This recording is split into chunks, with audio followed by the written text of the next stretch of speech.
Hi and welcome to the High Priestess Tarot. आप सब लोगों का बहुत ज़्यादा स्वागत है। आई होप आप सब खुश हो, हेल्दी हो, अपना ख्याल रख रहे हो। So let us see here that क्या आने वाला है कैप्रिकॉर्न्स आप लोगों के लिए नेक्स्ट 15 डेज़ के अंदर। एंड ये बहुत ही जनरल सा रीडिंग है, सो प्लीज़ जितना रेजोनेट करे उतना ही लेना, एंड जो रेजोनेट ना करे उसे आप यहीं पे छोड़ के जा सकते हैं। मेरे बारे में इंफॉर्मेशन सब कुछ नीचे डिस्क्रिप्शन बॉक्स में मिल जाएगा। So let's start, let's see आपके लिए यूनिवर्सल मैसेज क्या है Capricorns. We have the never ending story number 37। ये शायद जेमिनाई के लिए भी आया था बट मुझे याद नहीं है। No no no, it didn't come for Gemini, sorry. अच्छा, तो 37 इम्पॉर्टेंट हो सकता है, नंबर 37 ये इम्पॉर्टेंट हो सकता है, या फिर नंबर 10 इम्पॉर्टेंट हो सकता है। So basically what I see here is that आप किसी चीज़ को यहाँ पे पाने की कोशिश ज़रूर कर रहे हैं, लेकिन आपका जो तरीका आप इस्तेमाल कर रहे हैं उस चीज़ तक पहुँचने के लिए, वो उसमें थोड़ा सा प्रॉब्लम है। या वो तरीके, अगर आप तरीका बदलते हो, रास्ता बदलते हो, तो शायद आप पहुंच जाओगे अपने मंजिल पे।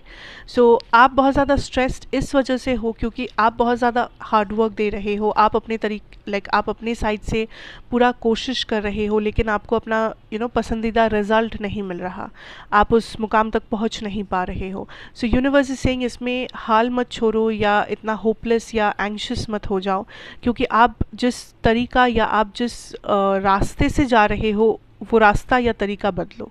आपका मंजिल वही रहने दो, कोई बात नहीं है, आप वहीं पे पहुंच जाओगे, लेकिन आपका रास्ता या तरीका बदलना ज़रूरी है। I also see that there is a blessing in disguise, I am hearing that is coming for you. कोई ऐसा ब्लेसिंग, कोई ऐसा गुड न्यूज़, कुछ ऐसा जो आपको पहले देख के समझ में ना आए या आपको पहले देख के ये ना लगे। Okay, I also feel like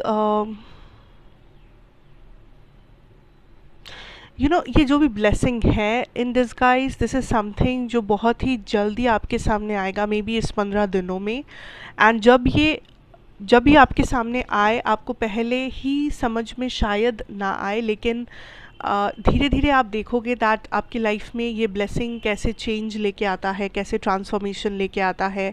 specially अगर आप किसी एरिया में बहुत ज़्यादा स्ट्रगल कर रहे हो, ये ब्लेसिंग उस चीज़ को सही कर सकता है या उस चीज़ के लिए किसी टाइप का एक सोल्यूशन लेके आ सकता है। सो ये ब्लेसिंग को रेजिस्ट मत करना। जब भी कोई चेंज या कोई ट्रांसफॉर्मेशन की बारी आए, कोई अपॉर्चुनिटी आए, तो उसे बिल्कुल रेजिस्ट मत करना, because I see definitely that आपको पहले शायद समझ ना भी आए, लेकिन जब भी आप इस ब्लेसिंग को रिसीव करोगे, आपको धीरे धीरे इसका असर, इसका पॉजिटिविटी या इसका ट्रांसफॉर्मेशन आपके लाइफ में देखने को मिलेगा। ठीक है, now let's see your career situation here. We have the devil, we have the page of wands. The very first thing जो मुझे यहाँ पे फील हो रहा है इज़ दैट कि हर वो चीज़ जो चमकता है वो सोना नहीं होता। हर वो चीज़ जो देखने में, सुनने में सही लगे, अच्छा लगे, ज़रूरी नहीं है कि वो उतना अच्छा है, उतना बेहतर है जब हम उसे पर्सनली देखते हैं। सो इस वक्त आपको लोग बहुत ज़्यादा उलझा सकते हैं अपने बातों से, अपने क्योंकि आई फील लाइक आपके करियर सिचुएशन में आप ऐसे कुछ लोगों के साथ मिलोगे या ऐसे कुछ लोग आपके आसपास हो सकते हैं, नोन हो चाहे अननोन हो, जो आपको उलझा सकते हैं बहुत से बातें करके, क्योंकि इन लोगों के पास खुद भी कोई आइडिया नहीं है। ये लोग जो बोलते हैं उसके बारे में इन लोगों के पास खुद भी आइडिया नहीं है, या ये लोग किसी अपने ही स्वार्थ से, अपने मतलब से आपसे कुछ करवाना चाहते हो, या आपको कहीं पे रजिस्टर करवाना चाहते हो, आपको कहीं पे आपका पैसा लेना चाहते हो, समथिंग और दी अदर। सो इस टाइम पे लोग जो रहेंगे आपके करियर के आसपास, वो लोग ज़्यादा से ज़्यादा लोग काइंड ऑफ किसी गलत इंटेंशन या सेल्फिश रीज़न से हो सकते हैं। सो इस टाइम पे किसी को भी ट्रस्ट करने से पहले 2 बार सोच लेना, किसी को भी कुछ सीक्रेट शेयर करने से पहले 2 बार सोच लेना, एंड हर एक डिसीजन बहुत ही सोच समझ के लेना। ऐसा नहीं कि किसी के बात तो सुन के या किसी का दिया हुआ आइडिया लेके आप आगे बढ़ गए, आप कुछ लाइक आप कुछ करने चले गए, आप कोई रिस्क उठा लिए, ये नहीं होना चाहिए। बिकॉज अगेन कि जो हम लोगों को लगता है पहले देखकर ही जो हम लोगों को लगता है, ज़रूरी नहीं है कि वो सच्चाई हो। कोई भी काम जब हम खुद करते हैं, जब हम खुद उसे करीबी से देखते हैं, तब पता चलता है कि वो काम कैसा है या वो हमारे लिए सही है या गलत है। सो बी वेरी केयरफुल जब आप अपने करियर के सिचुएशन में डील कर रहे हो दूसरे लोगों से। कंपटीशन इस वक्त बहुत ज़्यादा होगा, चाहे आप एग्ज़ाम दे रहे हो, चाहे आप कहीं कंपनी में काम कर रहे हो या बिजनेस है आपका, कंपटीशन आप बहुत फेस करोगे इस टाइम पे। And for some of you आपको ऐसा लग सकता है कि आपके साथ इनजस्टिस हो रहा है, या आपके जो बॉस हैं, मैनेजर है, आपके जो हायर ऑफिशियल्स हैं, वो लोग आपका लाइक आपको अपने काम के लिए क्रेडिट नहीं देते या आपको सपोर्ट नहीं करते या इनजस्टिस करते हैं आपके काम के साथ। इन दैट केस मैं कहूँगी दैट ये सब चीज़ों को ब्लॉकेज ना बनने दे, आप अपना काम करते रहे।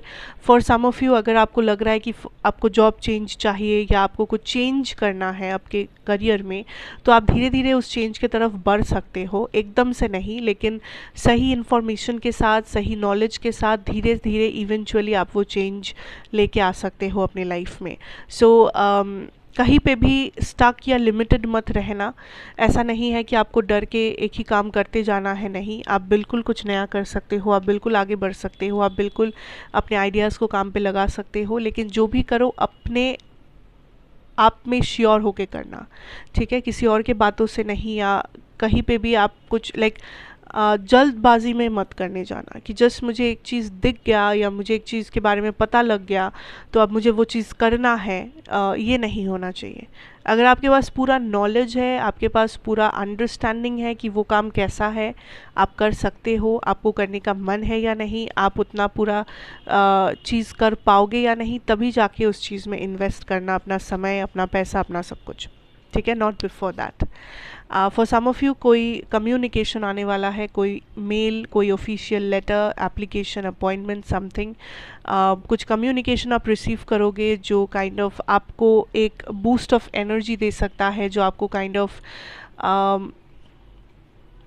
ऐसा लग सकता है दैट फाइनली आपका टाइम आ गया है, फाइनली अब आप कुछ बेटर कर सकते हो। So this there will be like a communication जो बहुत इंपॉर्टेंट होगा इस टाइम पे।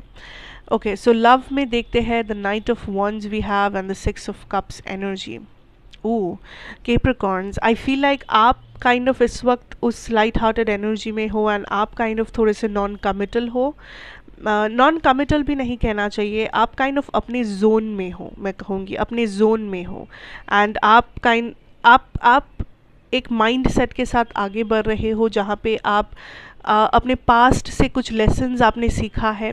अगर आप किसी से डील कर रहे थे या इन जनरल आपका जो भी लव सिचुएशन चल रहा था, आपने वहीं से कुछ लेसन्स सीखा है, अपने वहीं से अपने आप को तैयार किया है, अपने आप के आसपास बाउंड्रीज़ बनाया है ताकि दोबारा कोई हर्ट ना करे, दोबारा कोई इंटरफेयर ना करे, दोबारा आप सेम गलती ना करो। सो इस वक्त what I am seeing here is आप इमोशनली थोड़ा सा डिटैच्ड हो लोगों से या किसी स्पेसिफिक पर्सन से।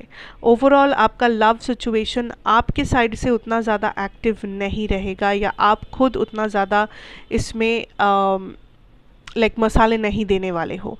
लेकिन आप अगर किसी से डील कर रहे हो, स्पेशली कोई लॉन्ग टर्म रिलेशनशिप है या कोई ऐसा पर्सन है जो आपके एक्स पार्टनर है या जिनके साथ कोई हिस्ट्री है या कोई सिचुएशनशिप है, उस केस में I can tell you that ये पर्सन आपसे प्यार करने लगे हैं। अगर पहले नहीं भी करते थे या पहले अगर बहुत ही कैजुअली लेते थे आपके फीलिंग्स को, इस टाइम पे ये पर्सन धीरे धीरे आपसे प्यार करने लगे हैं। ये फीलिंग्स जो है ये डेवलप होने लगा है एंड दिस इज़ समबडी जो अब कोशिश करेंगे, जो अब वो एफर्ट डालेंगे to actually make the relationship work, जो एक्चुअली इस टाइम पे फोकस करना चाहते हैं इस कनेक्शन के ग्रोथ के ऊपर, इस कनेक्शन के सक्सेस के ऊपर, ताकि फाइनली ये कनेक्शन रंग लाए, फाइनली ये कनेक्शन में आप दोनों इक्वली खुश रह सको। But the thing is Capricorns that for some of you आप मे बी इस पर्सन को आउट ग्रो कर चुके हो। मे बी आपको लगता है कि आप कुछ बेटर डिज़र्व करते हो या इस सॉरी ये पर्सन आपके लिए जो भी लेके आ रहे हैं, जो भी आपको ऑफ़र कर रहे हैं इस रिलेशनशिप में, आप उससे बेटर हो या आप उससे ज़्यादा बेटर डिज़र्व करते हो। So this is a time जो आपका बिल्कुल आपका पर्सनल डिसीजन होगा। यूनिवर्स वो लिबर्टी आपको देना चाहेंगे to take your own decision. लेकिन अगर आप इस पर्सन की बात जानना चाहते हो, तो ये पर्सन धीरे धीरे प्यार करने लगे हैं। ये पर्सन धीरे धीरे is following in love with you. ठीक है, अगर पहले नहीं भी करते थे, पहले कोई प्रॉब्लम भी था, कोई कॉन्फ्लिक्ट था, कैजुअलिटीज़ थे, थर्ड पार्टीज़ थे, right now this person is getting serious about this relationship. ठीक है, तो अगर आप चाहो आप मौका दे सकते हो, अगर आप चाहो आप नहीं भी दे सकते हो। It's absolutely your decision.